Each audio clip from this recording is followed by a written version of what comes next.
Hi, I'm Melissa Winters and I'm at the Chattanooga Quilt Week, and I'm here with Elaine Wick Poplin, and she won second place in the Wall Quilts Home Machine Quilted. Congratulations. Thank you. So much. This is such a beautiful quilt.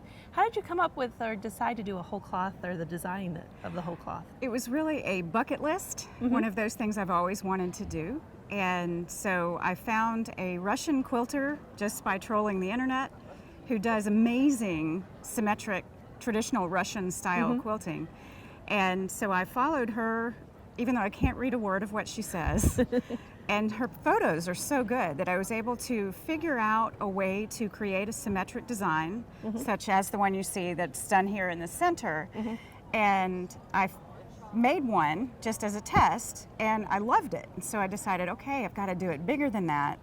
But freezer paper only really comes in 18 inches wide. And so I had to find a way to create the same effect without the use of the paper itself. And so there's a lot of measuring and a lot of little things that went into this, but it was just a bucket list thing, one of those things I've always wanted to do.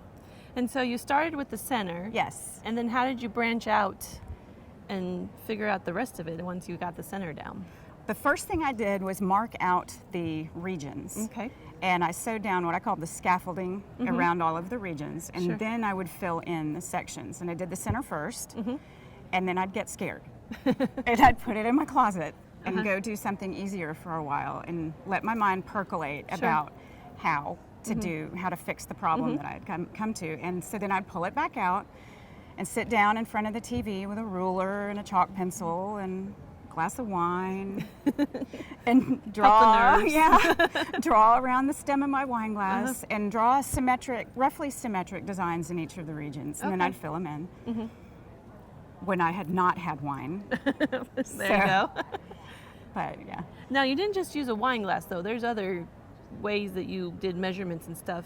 Like, how'd you get the bigger circles or the medium-sized circles? These are Fiesta dinnerware cereal bowls. Oh wow, I have those. That's a roll of duct tape. I have some on the bottom that are, actually these, that's a wine glass, but that's a cone of thread. Oh.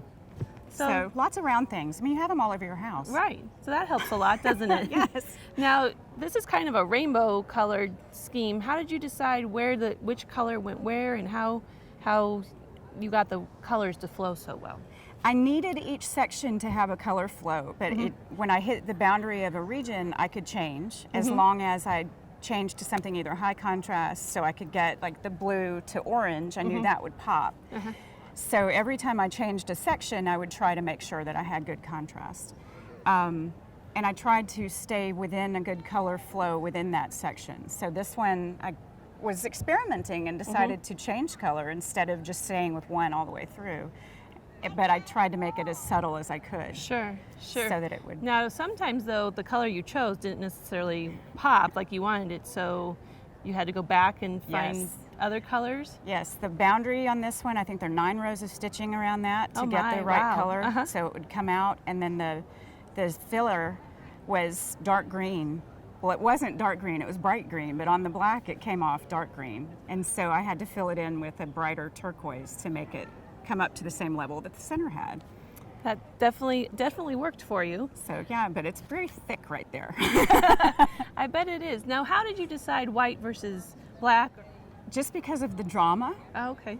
Although I will say it's a lint magnet, so it can never hang in my home because I have pets. Sure. So getting it lint-free has always been a challenge. But I love this piece. I want to do another one. Maybe I'll try it on white or gray or another color. Well, we're definitely seeing whole cloths in lots of different colors, so, but I think your experiment definitely worked, and congratulations on the bucket list winning second place. Yeah. That's so great. Thank you. So congratulations. Thank you very much. Thank you.